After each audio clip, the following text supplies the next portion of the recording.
اگر آپ چینل پر پہلی بار آئے ہیں تو ابھی سبسکرائب کر کے بیل آئیکن پریس کریں اور رہیں باخبر۔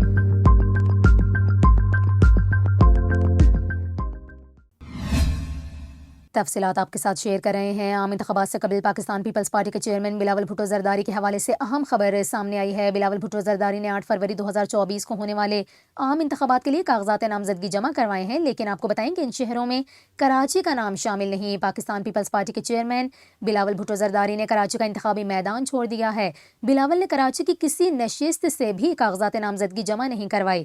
آپ کو بتائیں بلاول بھٹو زرداری نے 2018 میں لیاری سے انتخابی سیاست کا آغاز کیا تھا، جبکہ اب بلاول بھٹو نے کراچی کا انتخابی میدان چھوڑ دیا ہے۔ بلاول نے کراچی کی کسی بھی نشست سے کاغذات نامزدگی جمع نہیں کروائے۔ آپ کو بتائیں بلاول بھٹو زرداری نے 8 فروری 2024 کو ہونے والے انتخابات کے لیے لاڑکانہ، لاہور اور کنبر شہداد کوٹ سے کاغذات نامزدگی جمع کروائے ہیں۔